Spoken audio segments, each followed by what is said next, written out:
Hello दोस्तों, एक बार फिर से आप लोगों का बहुत बहुत स्वागत है हमारे YouTube channel fast and steel plant पे।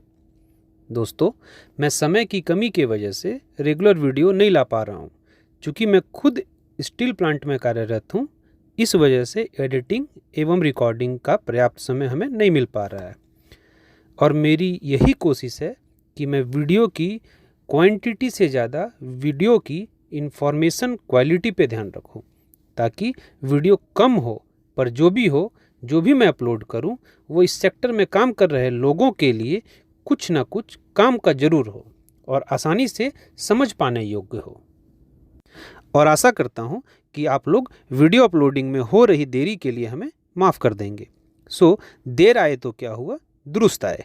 और इसी के साथ मैं आज एक नया टॉपिक लेकर आया हूं, और वो है स्टील इंडस्ट्री में अक्सर यूज होने वाले मटेरियल कोल के टेस्टिंग से रिलेटेड, जिसे आम भाषा में हम लोग स्टील इंडस्ट्री में प्रॉक्सिमेट एनालिसिस ऑफ कोल के नाम से जानते हैं। तो सबसे पहले प्रॉक्सिमेट एनालिसिस होता क्या है और ये क्यों ज़रूरी है, उसको जान लिया जाए।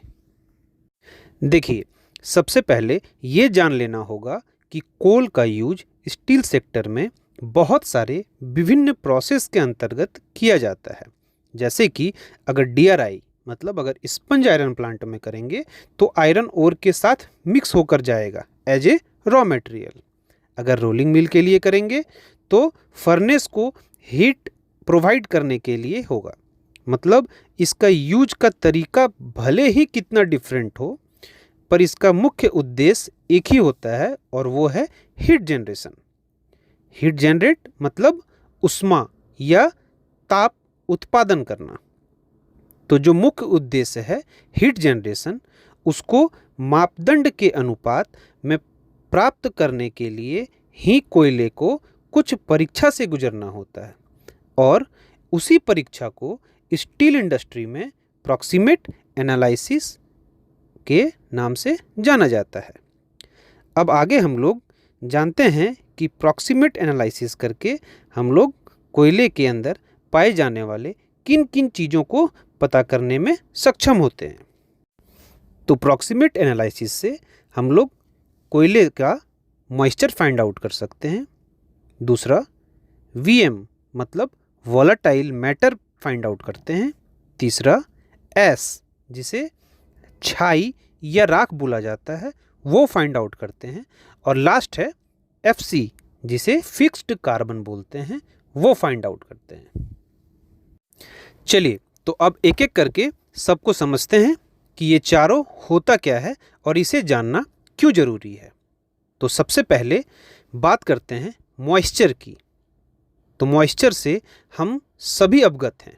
मॉइस्चर मतलब क्या होता है, नमी। तो कोयले का माइंस जो भी हो, चाहे ओपन कास्ट हो या अंडरग्राउंड हो, बारिश के दिनों में जो बारिश होती है, बरसात के दिनों में, तो उसका पानी जो है वो जमा हो जाता है और काफ़ी दिनों तक माइंस में ही जमा रहता है। अब उस जमा रहने के कारण कुछ तो जो कोयला जो है वो अपने अंदर सोख लेता है, और साथ में जब कोयले की कटाई होती है तो सभी बड़े बड़े चट्टान वाले टाइप का ही कोयला तो नहीं निकलता है, उसमें उसका कुछ अंश फाइंस भी बन जाता है, पाउडर जैसा बन जाता है। तो जो पानी वहाँ अवेलेबल होता है वो उसी फाइंस के साथ एड ऑन होकर और ज़्यादा मात्रा में पानी आ जाता है। और जो बड़े साइज का कोयला होता है उसके अंदर जो अंश खींचा रहता है, जो पानी सोख लेता है, उसके कारण अंदरूनी नमी के रूप में कोयले के साथ हमारे इंडस्ट्री तक पहुंच जाता है। तो मॉइस्चर का पता लगाना इसलिए ज़्यादा ज़रूरी है क्योंकि अगर आपका कोयला गीला होता है या भींगा होता है तो सबसे पहला इफ़ेक्ट ये हमारे कन्वेइंग सिस्टम में ही दिखा देता है। कन्वेइंग सिस्टम में कैसे दिखाएगा? तो मटेरियल को आप एक जगह से दूसरे जगह ले जाने के लिए जिस भी बेल्ट कन्वेयर का या जो भी कन्वेयर का आप यूज कर रहे हैं, वहाँ पे मटेरियल चिपकेगा गीला होने की वजह से, या जिस हॉपर में आप उसको स्टोर कर रहे हैं उस हॉपर में जाकर चिपकेगा मटेरियल। तो इससे क्या होगा, आप मान लेते हैं बेल्ट में आपका जा रहा है मटेरियल, तो गीला होने की वजह से वहाँ चिपक गया, तो क्या होगा, बेल्ट का वेट बढ़ जाएगा। तो इसकी वजह से जो उसको सपोर्ट कर रहा है, जो रोलर उसको सपोर्ट कर रहा है बेल्ट को, उसमें वियर एंड टियर आ सकता है। बहुत सारा डिसएडवांटेज है जो हमारे कन्वेइंग सिस्टम को डिस्टर्ब करके ही ये मानता है अगर ये गीला रहा तो।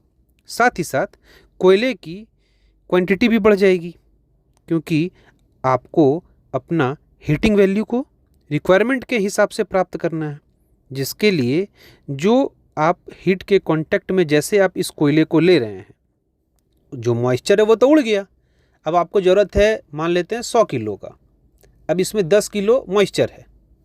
मॉइस्चर क्या है? पानी का अंश है, तो 10 किलो मॉइस्चर चला गया। अब जैसे आप इसको हीट के कांटेक्ट में ले गए, वो 10 किलो जो मॉइस्चर था वो फटाक से उड़ गया, वेपोरेट हो गया। तो अब बचा कोयला कितना? 90 किलो ही। अब आपको मिला है 100 किलो वजन करके, और आपका वहाँ कितना गया? 90 किलो ही। तो आपको 10 किलो एक्स्ट्रा चाहिए, तो जहाँ पे आपने 100 केजी लिया वहाँ आपको 110 किलो चाहिए। बात समझ रहे हैं?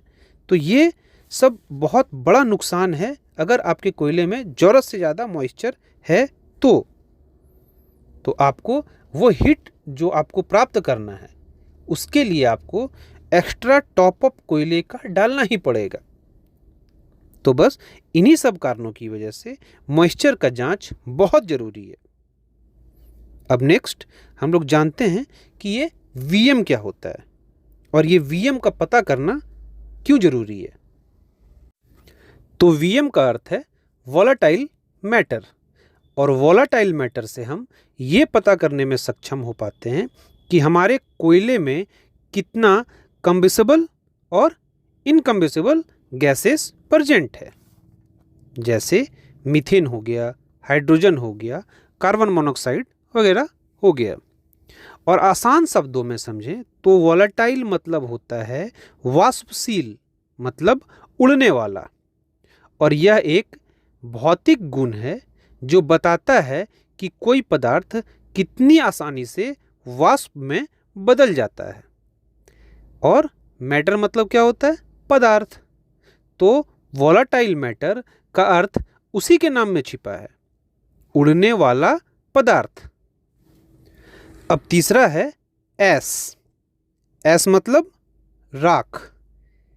ये तो हम लोगों ने अपने घर पर भी देखा होगा, जब हमारे घर पर भी कोयले पर खाना बना करता था और अंत में चूल्हे में सफ़ेद या ब्राउन पाउडर जैसा एक पदार्थ होता था। खाना बन जाने के, वो चूल्हा बंद हो जाने के बाद जब सुबह उसको देखते थे तो वाइट पाउडर या ब्राउनिश टाइप का एक मटेरियल होता था, बस उसी को राख बोला जाता है। अब राख की मात्रा को कोयले में जांचना पूर्व में ही जरूरी क्यों होता है? क्योंकि कोयले में जितनी ज़्यादा मात्रा एस की होगी वो कोयला उतने ही खराब क्वालिटी का होगा। इस एस में मेनली क्या पाया जाता है? Iron oxide, silica, alumina, magnesium इत्यादि, यही सब तो पाया जाता है। तो इसकी डिमेरिट ये भी है कि कोल में एस का जितना ज़्यादा मात्रा होता उतना ही ज़्यादा क्लिंकर फॉर्मेशन या एक्रेशन का फॉर्मेशन होता है। क्योंकि अगर कोल में एस ज़्यादा है और वो एस अपने फ्यूजन टेम्परेचर पर पहुंच गया तो समझ लीजिए कि एस मेल्ट होना शुरू हो जाएगा, और जैसे ही वो मेल्ट होगा और मेल्ट होकर आपस में चिपकेगा तो क्या करेगा? क्लिंकर का फॉर्मेशन कर देगा। और अगर वो सरफेस पर चिपक गया तो एक्रेशन का फॉर्मेशन कर देगा, है ना? समझे? तो चलिए अब नेक्स्ट चलते हैं लास्ट एंड फोर्थ पॉइंट पे। तो फोर्थ क्या है? एफसी। एफसी मतलब फिक्स्ड कार्बन, और फिक्स्ड मतलब क्या होता है? स्थिर, और कार्बन मतलब तो कार्बन ही है। मतलब कोयले में कार्बन कितना स्थिर है या स्थिर कार्बन कितना है कोयले के अंदर, इसका पता होना भी बेहद ज़रूरी है। तो आइए समझते हैं कि ये क्यों बेहद ज़रूरी है और इसके जांच से हमें क्या पता चलता है। देखिए, कार्बन जिस कोल में ज़्यादा होगा वो उतने ही ज़्यादा हीट जनरेट करेगा, और जिस कोल में हीट जनरेशन जितना ज़्यादा होगा वो उतने हाई क्वालिटी का कोल कहलाएगा। ठीक है, तो ये चीज़ हम लोग समझ लीजिए कि कोल जितने ज़्यादा कैलोरीफिक वैल्यू का होगा उतना ज़्यादा उस कोल में फिक्स्ड कार्बन का परसेंटेज होगा। ठीक है, अगर कोयले की जांच में आपने Vm और S के परसेंटेज का पता लगा लिया है तो Fc का परसेंटेज खुद ब खुद निकल जाएगा। बोल सकते हैं कि कोल का Fc एक इम्पॉर्टेंट पैरामीटर है जो इसके कंबसन और इफ़िशियंसी को बताता है। Fc का मतलब है कि कोल में कितना सॉलिड कार्बन कंटेंट है जो जलने के दौरान एनर्जी जनरेट करता है। ठीक है, अब Fc वो हिस्सा है जो Vm के उड़ने के बाद ही अपना रोल प्ले करता है। ठीक है,